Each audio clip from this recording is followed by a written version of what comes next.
damage to the middle class with the destruction of a currency. But today the middle class is bearing the burden, and this is why the jobs aren't there. And this is why students are getting out of college and they have all this debt and they don't have jobs. It's a deeply flawed system, and people are realizing this. So instead of saying, oh, throw up our hands, we can't do anything about it, it is the opportunity to come up with a better idea, and that is what we have, is a better idea.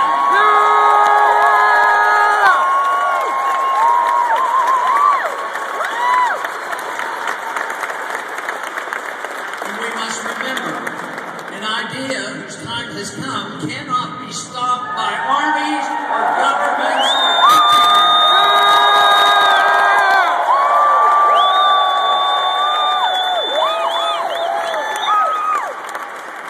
But the wonderful side effect about a free society and defending personal liberty is the fact that we come together no matter how we might use our liberty, because diversity would come together not because we agree with everybody's lifestyle, or not because we agree with their religion, or not because we agree with what books they're going to read, but we come together because what we want is to make our own decisions on how we want to use our own freedom. So when we bring people together, it should be a diverse group of people. And this is why I'm always very pleased. Who knows, tonight we might even have a few people who don't even call themselves Republicans coming to hear our message.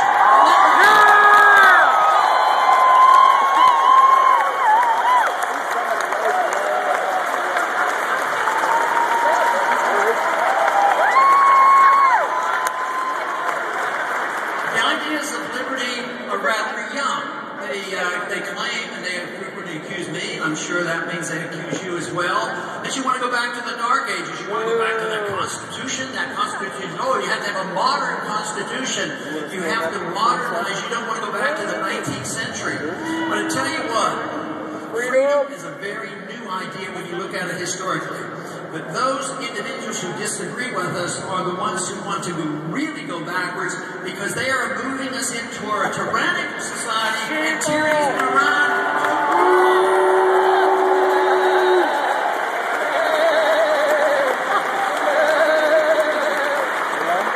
So the little bit of test that we had, which was a short period of time, and we've done so well, we had a great and prosperous society, and now it's under attack. And we've, at a time after the prosperity came from the free society, we forgot about what produced the wealth, and all we did was fight among ourselves and go to the government, hire lobbyists to fight on the redistribution of wealth, and that lasted for 50 years or so, but it's different now. We no longer can afford the wars. We no longer can afford the entitlement system, the special interests. We no longer can afford this funny money system that passes out trillions of dollars and are prepared to bail out Europe. It's all coming to an end. And that's a blessing.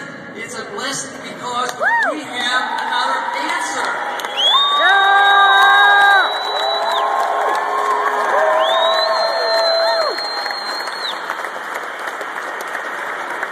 Now, though we want to go back and restore those principles of America, we don't go back in a fixed manner, because what we do is go back and pick up on those principles. The monetary system was much better in the 19th century than we have now, but we can do better than that. There's much more knowledge about money and banking than ever before, so the understanding of civil liberties is even better. And the understanding of a free society and how markets work, it's much more sophisticated. So we go back and pick up the pieces and we move forward. We advance the cause of liberty rather than saying we're back to the Dark Ages. We want to give up this notion that when we get into trouble because we have too much government, that the answer is we have more government. We don't need more government.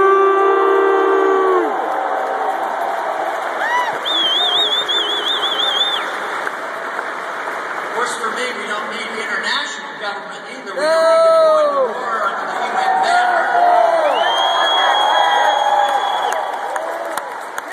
We have too much federal government because the federal government was supposed to be small, and then they reserved the rights and the powers to the states.